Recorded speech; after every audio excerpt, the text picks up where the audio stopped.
ఈరోజు విజయవాడలో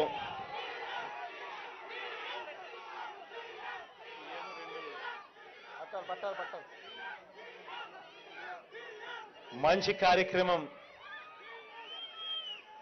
కార్యక్రమాలు జరిగిస్తూ ఈరోజు మీ అందరి చిక్కటి చిరునవ్వుల మధ్య ఈ కార్యక్రమాలు జరుగుతూ ఉన్నాయి.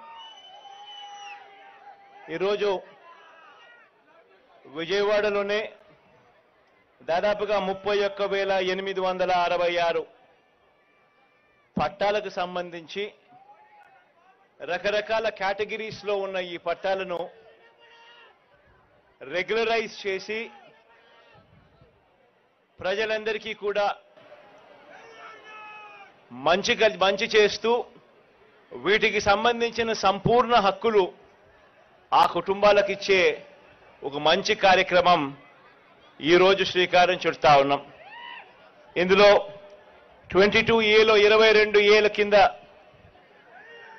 పూర్తి హక్కులు లేక రిజిస్ట్రేషన్ చేయడానికి ఇబ్బంది పడే పరిస్థితిలో ఉన్న దాదాపుగా 21,000 మంది మొత్తం విజయవాడ సెంట్రల్, వెస్ట్, ఈస్ట్ అన్ని చోట్లకు సంబంధించి 16 కాలనీలకు సంబంధించి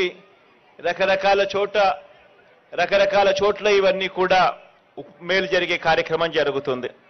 అదే రకంగా 9,125 పట్టాలు అన్అబ్జెక్షనబుల్ ల్యాండ్స్ లో ఉన్న పట్టాలను పూర్తిగా ధ్యాస పెట్టి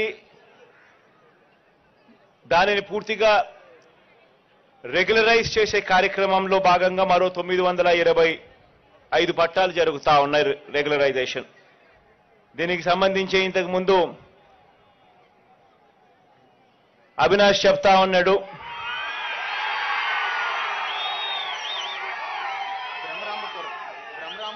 బ్రహ్మరాంబపురంలో ఏ మాదిరిగా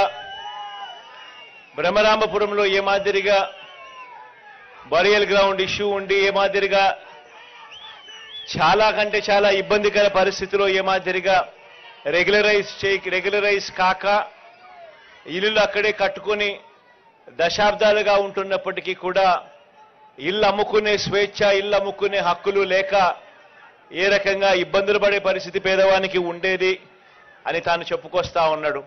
అవన్నీ కూడా ఈరోజు సొల్యూషన్స్ చూపుతూ ఈరోజు అటువంటివన్నిటినీ కూడా రెగ్యులరైజ్ చేసే కార్యక్రమాలు జరుగుతూ ఉన్నాయి.